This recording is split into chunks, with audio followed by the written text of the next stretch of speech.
मेरा नाम रजनीश पटेल है। मैं उत्तर प्रदेश के अम्बेडकर नगर ज़िले से आता हूँ। मैंने अपनी स्नातक की पढ़ाई दिल्ली विश्वविद्यालय से मैथमेटिक्स ऑनर्स में किया। उसके बाद से मैं सिविल सेवा परीक्षा की तैयारी कर रहा था। दृष्टि आईएएस के प्रोग्राम को ज्वाइन करने से पहले केवल मुझे इतना पता था कि एक एग्ज़ाम होता है, उसके पैटर्न्स पता थे, उसके अलावा कुछ ज़्यादा पता नहीं था। यहाँ आने के बाद परीक्षा की पूरी विधिवत तरीके से उससे परिचित हुआ। साथ में एक जो गाइडेंस चाहिए होती है वो गाइडेंस मिला, कॉन्फिडेंस मिला और पूरी तैयारी भी एक निश्चित दिशा में आगे बढ़ पाई। ऐसी कोई स्पेसिफिक कहानी तो नहीं है, लेकिन शुरू से पढ़ने में अच्छा होने के चलते परिवार की तरफ से सस्टेन्ड पुश था इस दिशा में।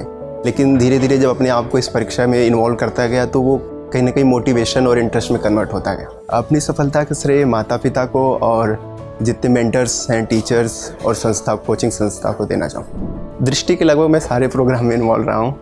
फाउंडेशन बेस मैंने यहीं से किया था, उसके अलावा हिंदी ऑप्शनल का मैंने किया था। मेंटरशिप प्रोग्राम और अस्मिता का जो स्कॉलरशिप प्रोग्राम है उसका भी मैं हिस्सा हूँ। मेंटरशिप प्रोग्राम प्रीलिम्स कोई जो हमारी तैयारी होती है उसको एक फोकस तरीके से, जिसमें कि टेस्ट सीरीज़ हो गया और डेली प्रैक्टिस हो गया, उसके साथ साथ मेंटरशिप जो टीचर्स के द्वारा, मेंटर्स के द्वारा प्रोवाइड की जाती है वो होता है। इसके साथ एक लाइब्रेरी में एक साथ तैयारी का जो एक पूरा इकोसिस्टम बनता है वो है। उसके अलावा फिर मेंस में भी इसी तरह का प्रोग्राम चलाया जाता है। तो प्रीलिम्स मेंटरशिप, मेंस मेंटरशिप दोनों होता है। अस्मिता प्रोग्राम में एक फ़ायदा तो ये हुआ कि आपको जो इकोनॉमिक कॉस्ट इस तरह दिल्ली जैसे शहरों में रहने के लिए बियर करनी पड़ती है खुद से, उसका फ़ायदा हो जाता है उन बच्चों के लिए जो कि कॉस्ट को बियर नहीं कर सकते, क्योंकि हमें 2 साल तक फ्री ऑफ कॉस्ट यहाँ पर रहने के लिए फैसिलिटी प्रोवाइड की जाती है। उसके अलावा जो मेंटरशिप है और एक्सटेंसिव वे में पर्सनलाइज तरीके से मिलती है, उसका भी हमें फ़ायदा हो जाता है। इसके अलावा जो कंटेंट के स्तर पर या मटेरियल के स्तर पर हमारी रिक्वायरमेंट होती है यूपीएससी एस्पिरेंट, वो भी सब प्रोवाइड किया जाता है, तो काफ़ी हेल्पफुल रहता है। प्रीलिम्स की तैयारी को लेकर जो बेसिक बुक्स हैं हर सब्जेक्ट की उसको किया मैंने। उसके बाद टेस्ट पेपर्स पे ज़्यादा फोकस किया, जो टेस्ट सीरीज़ यहाँ पे प्रोवाइड की जाती थी उनको सॉल्व किया और अपने आप को इम्प्रूव करने की कोशिश करता गया, और वही मुझे लगता है कि तैयारी करना। प्रीलिम्स से पहले तो ज़्यादा फोकस प्रीलिम्स के टेस्ट सीरीज़ पे रहना चाहिए, लेकिन कुछ टेस्ट अगर कर लेते हैं उस बीच एटलीस्ट आंसर राइटिंग के एक फ्लो बना रहता है तो ठीक है। बाकी एक्सटेंसिवली हम प्रीलिम्स के बाद मेंस के लिए फोकस कर सकते हैं। पहले तो क्वेश्चंस का जो मूल मांग है उसको हमें पहचानने की कोशिश करनी चाहिए। भूमिका जो होती है वो कंसाइज्ड और थोड़ा फैक्चुअल होनी चाहिए। उसके अलावा सारे एस्पेक्ट जो क्वेश्चंस के हैं उसको कवर करने की कोशिश करनी चाहिए।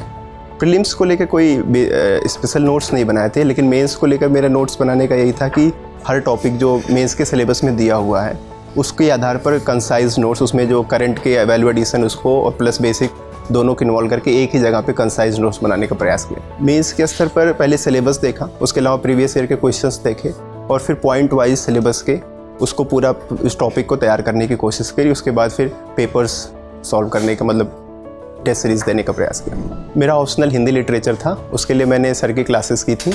उसके अलावा फिर खुद से ही उसके नोट्स बनाना, रिविज़न करना और उसके बाद टेस्ट सीरीज़, उसकी भी रणनीति यही थी।